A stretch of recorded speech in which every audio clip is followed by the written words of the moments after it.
Hello, welcome to Pappi's vegetarian kitchen. நான் உங்கள் பத்மினி. இன்னைக்கு வந்து நம்ம ஒரு ரொம்ப முக்கியம் கிச்சன் மாதிரி இருக்குது சொல்லுங்க. ஆஸ் யூஷுவல் எல்லாருக்கும் தெரியும், என்னுடைய நேட்டிவ்க்கு வந்திருக்கேன். என்னுடைய கிச்சனை பார்த்தாலே தெரியும் எல்லாருக்கும். தனியாக நான் சொல்லணுன்ற அவசியம் கிடையாது. ஓகே. பட் எனிவே வந்து என்னுடைய நேட்டிவ்ல இருக்கிற கிச்சன்ல இருந்து தான் நான் வந்திருக்கேன். அங்கேருந்து நான் பண்ணுறேன். இன்னைக்கு ரொம்ப ரொம்ப சிம்பிளான ஒரு டிஷ்ஷு. அதை சாதத்தில் பசங்க நேராக சாப்பிட்டுட்டு இந்த அடிக்கிற வெயிலுக்கு அடுத்த தயிர் சாதம் சாப்பிட்டோன்னா ரொம்ப ஹெல்த்தியான ஒரு டிஷ்ஷு. அதே சமயத்தில் வயிறு நிறையா ஃபுல்லாகிடும். அடுத்த தயிர் சாதம் சாப்பிட்டா ரொம்ப நல்லாவே இருக்கும். ஸோ அப்படிப்பட்டது இன்னைக்கு என்னென்னா பலாக்கொட்டையும் காராமணியும் வச்சு ஒரு கூட்டு பண்ண போகிறேன். அவ்வளோதான். அதோட வெஜிடபிள் சேர்க்குறேன். அது அடுத்தது மெயினாக பலாக்கொட்டையும் காராமணியும் வச்சு நான் செய்கிறேன்னா அது என்னென்ன பொருட்கள் வேணும், என்ன எடுத்துன்னு இருக்கேன். என்கிட்ட கூட பலாக்கொட்டையினுடைய நன்மைகள் நிறைய என்கிட்ட சொன்னேன் இந்த காலத்தில். ஸோ ஆமாம், அதை வச்சு நீ இப்போ கனெக்ட் பண்ணுறேன்னு நினைக்கிறேன். தெரியல, அது எனக்கு நிறைய சொன்னேன். பலாக்கொட்டை வந்து ஒரு சீசனில் கிடைக்கக்கூடியது, ரொம்ப நல்லாவும் இருக்கும். அது உடம்புக்கும் நல்லது. அந்த ஒரு முறையில் தான் இதை நான் செய்கிறேன். இன்னைக்கு என்னென்ன பொருட்கள் வேணும், என்ன எடுத்துட்டுருக்கோம், எப்படி பண்ண போகிறோன்னு பார்க்கலாம். ரொம்ப சிம்பிளாக 10 நிமிஷத்தில் முடிச்சிடலாம் எல்லாத்தையும். ஏன்னா நான் எல்லாமே ரெடி பண்ணி வச்சுருக்கேன். அதனால உங்கள்கிட்ட ஈஸியாக நான் அதை காமிச்சு முடிச்சுடுவேன். இப்போ வந்து இதுக்கு நான் வந்து இன்னைக்கு ஒரு 4லேருந்து ஒரு 5 ஸ்பூன் காராமணி.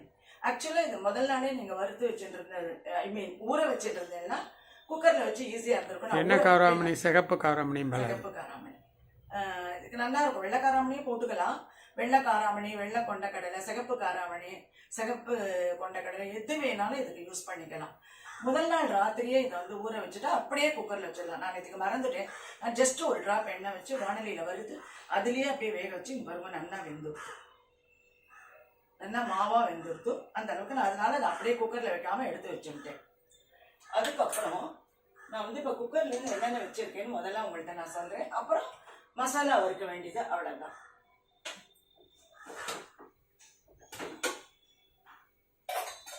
இப்போ நான் குக்கரில் இன்னைக்கு வந்து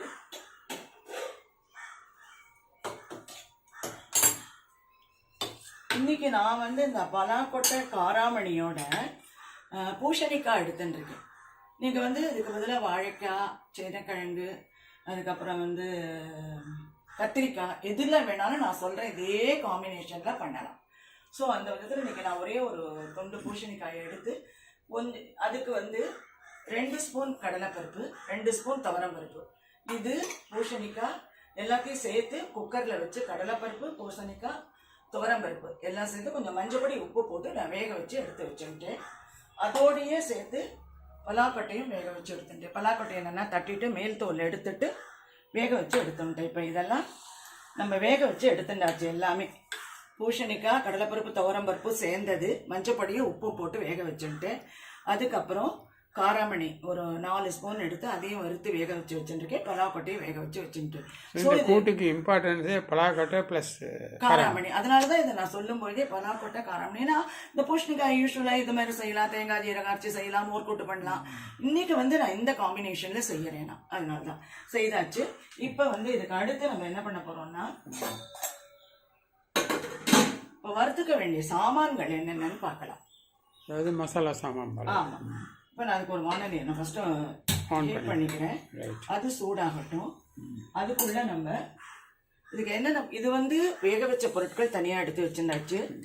அதுக்கு அடுத்தது வறுத்துக்க வேண்டிய பொருட்கள். அப்புறம் ஒரு நெல்லிக்காய் சைஸில் புளி எடுத்து இந்த அளவுக்கு கரைச்சி வச்சுருக்கேன். நான் கூட்டுக்கு புளி தேவை. கூட்டுக்கு புளி அப்படி தான் இதை குழம்பாகவும் நம்ம பண்ணிக்கலாம், கூட்டாகவும் பண்ணிக்கலாம். ஸோ இந்த புளி வந்து ரொம்ப முக்கியமான ஒரு இது இந்த காம்பினேஷனுக்கு. ஸோ புளி கரைச்சி வச்சுருக்கேன். அதுக்கப்புறம் இந்த துவரம்பருப்பு இது 2 வேக வச்சது. இப்போ வறுத்துக்க வேண்டிய சாமான்கள் என்னென்ன சொல்லுங்க. 2 ஸ்பூன் தனியா எடுத்துருக்கேன், 1 ஸ்பூன் கடலைப்பருப்பு, 5 வரமிளகா, ஒரே ஒரு கட்டி பெருங்காயம், அவ்வளோதான். அதுக்கப்புறம் வறுக்க வேண்டியது இதெல்லாம். அதுக்கப்புறம் ஒரு 3 ஸ்பூன் தேங்காய். துருவின தேங்காய் எடுத்து வச்சுருக்கேன். இப்போ வறுக்கிறதுக்கு மசாலா சாமான் இவ்வளோ தான் இருக்குது. இப்போ நான் இந்த வானிலை சூடாகிட்டு இருக்கு. இதில் ஒரு ஸ்பூன் எண்ணெய் விட்டு இது வறுத்து அரைச்சிட்டோம்னா எல்லாத்தையும் மிக்ஸ் பண்ணினா நம்மளுடைய வேலை முடிஞ்சது. இதுக்கு வறுக்க வேண்டிய சாமான்கள் நான் போட்டிருக்கேன். இப்போ முதல்ல கட்டி பெருங்காயத்தை வறுத்துக்கிறேன். இது வாழைக்காயில சேனையில கத்திரிக்காயில இதில் பண்ணினாலும் இந்த காம்பினேஷன் ரொம்பவே நல்லா இருக்கும். நம்ம அதிக இம்பார்ட்டன்ஸ் கொடுக்கறது அந்த பலாக்கொட்டைக்கும் ஏதாவது ஒரு காராமணி, எந்த கடலை வேணா, சிகப்பு கொத்த கடலை, வெள்ளை கொத்த கடலை, எது வேணாலும் வச்சு பண்ணலாம். ஓகே. இப்போ நான் வந்து இது எல்லாத்தையும் வறுத்துக்கிறேன். வெங்காயத்தை வறுத்து எடுத்துக்கிறேன். ஓகே, எல்லாம் ஒன்றா போட்டிங்களா? ஒன்றா போட்டு வறுத்துக்கிறேன். ஓகே.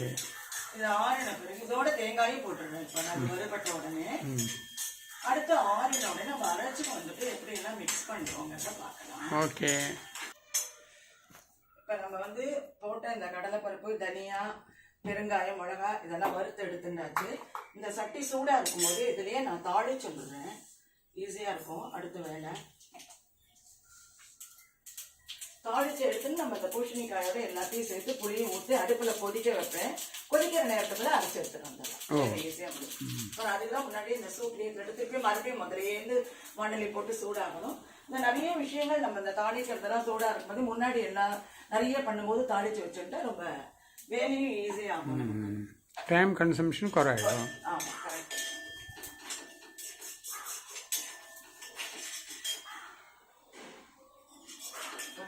இப்போ தாளிப்பை ஃபஸ்ட்டு ரெடி பண்ணி வச்சுருந்தேன். ரெடி பண்ணிடுறேன். இல்லை சூட்லேயே போட்டுட்டு அப்புறம் இந்த தேங்காயை மட்டும் அதில் போட்டுட்டு இந்த இதெல்லாம் ரெடி பண்ணிடுறேன். நான் காமிக்கிறேன். இந்த கூட்டு வந்து மெயினாக இது ப்ரோட்டீன் ரிச்சாக இருக்கிறதுனால மக்கள் எல்லாரும் அவசியம் செய்து பாருங்க. ப்ரோட்டீன் ரிச்சாக விரும்புகிறவங்க.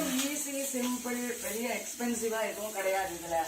அதை தேடின்னு போய் இதை தேடின்னு போய் அப்படி பண்ணணும் இப்படி பண்ணணும் அப்படிங்கிற அவசியம்லாம் இல்லை. இது மாதிரி ஒவ்வொரு இதுலேயும் இப்போ நான் தாளிக்க வச்சுருக்கேன். அதுக்கப்புறம் இந்த தேங்காயும் இந்த வானிலை செட்டில் போடுறேன். ஏன்னா ரொம்ப வறுக்க வேண்டாம். அது அவ்வளோதான். இது இதில் இருக்கட்டும். அதுக்கப்புறம் இந்த பாத்திரம் எனக்கு போறாது எல்லாம் சேர்க்கறதுக்கு. அதுக்காக இதில் நான் மாற்றிக்கிறேன். பூசணிக்காய், கடலைப்பருப்பு, துவரம் பருப்பு சேர்ந்து வேக வச்சது இது. இதுலேயே நெல்லிக்காய் சைஸ் புளி நான் வந்து கரைச்சி வச்சுருக்கேன். இந்த புளியை சேர்க்குறேன் இதில். ஏன்னா ஆல்ரெடி நான் உப்பு சேர்த்துருக்கேன் இதில். அதனால் இந்த புளி தண்ணியை இதில் சேர்த்துட்டேன். அவ்வளோதான். அதுக்கப்புறம் இந்த வேக வச்ச காராமணி, மெயின் ஐட்டம் பலாக்கொட்டை. பலாக்கொட்டையை கொஞ்சம் இந்த மாதிரி உடச்சி போட்டுட்டேன்னா நல்லாயிருக்கும். கையாலேயே இப்படி உடச்சி போட்டுருக்கலாம். நீங்கள் நல்லா வெந்தது இது. இன்னும் கொஞ்சம் வாட்டர் ஊற்றிக்கணுமா? இல்லை, இதையே கலந்துண்டு அரைச்சி கொஞ்சம் ஊற்றி அலம்பியெல்லாம் விடுவோம் இல்லையா? அதனால இப்போ இது இந்த புளி தண்ணியில் நல்லா கொதிக்கட்டும். இது கொதிக்கிறதுக்குள்ளே நம்ம அரைச்சின்னு வந்துடலாம். ஓகே. இது கொதிச்சுன்னு இருக்கட்டும். Well wait. இப்போ நம்ம மிக்சியில் போட்டு நான் சொன்ன இந்த மசாலா அரைச்சி எடுத்துன்னு வந்தாச்சு. ஏற்கனவே பூசணிக்காய், காராமணி, பலாக்கொட்டை, புளி சேர்த்து அடுப்பு. எல்லாருக்கும் தெரிஞ்ச இன்ஸ்ட்ரக்ஷன் தான்.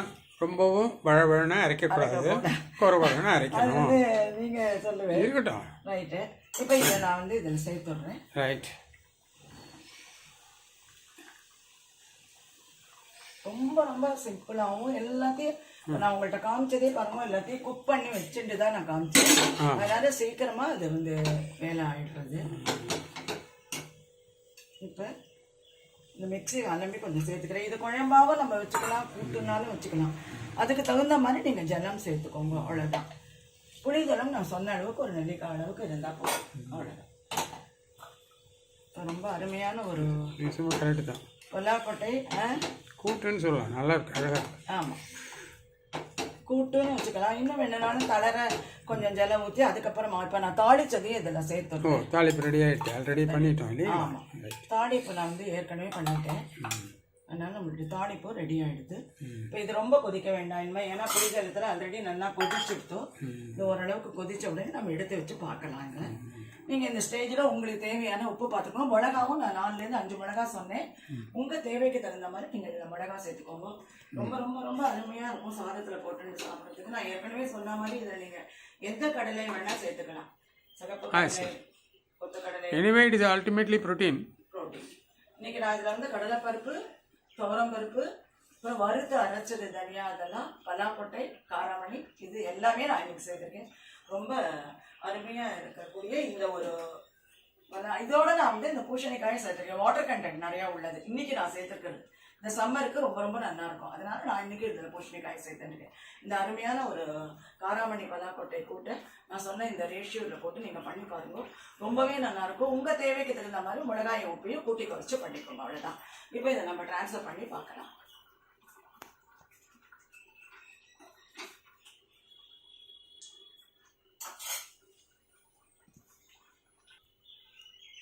இன்னைக்கு இந்த அருமையான பூசணிக்காய் பலாக்கொட்டை காராமணி சேர்ந்த ஒரு கூட்டு ரெடியாக எடுத்து நல்லா இருக்கேன். Very good. ஆமாம், சாதத்தில் நெய் போட்டு பிசைஞ்சுன்னு இந்த கூட்டை சாப்பிட்டா ரொம்ப ரொம்ப நல்லாயிருக்கும். இதில் இன்னும் ஒன்றே மிஸ்ஸிங் என்கிட்ட இல்லாதது என்னது? குழம்பு தாளிக்கிற வடம்.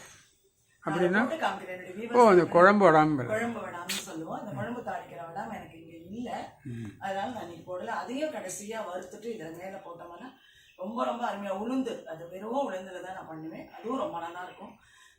இன்னொரு வேற ஒரு வகை புளி கூட்டு பண்ணிட்டா போகிறது. ஆமாம், இன்னொரு தடவை நான் புளி கூட்டு பண்ணுற போது அதை நான் உங்களுக்கு ஏற்கனவே ஒரு தடவை நான் தாளிச்சு அதை காமிச்சிருக்கேன். இன்னைக்கு இதில் போடுறதுக்கு என்கிட்ட இல்லை, அதையும் சேர்த்தா ரொம்ப அருமையாக இருக்கும். இந்த அருமையான ஒரு காராமணி பலாக்கொட்டை செய்த பூசணிக்காய் செய்த ஒரு கூட்டை செய்து பார்த்துட்டு உங்களுடைய லைக்ஸ் சொல்லுங்க, ஷேர் பண்ணிக்கோங்க, எல்லாத்தையும் சப்ஸ்கிரைப் பண்ணுங்க. அடுத்த ஒரு ட்ரெடிஷ்னல் வீடியோவில் நான் மீட் பண்ணேன்.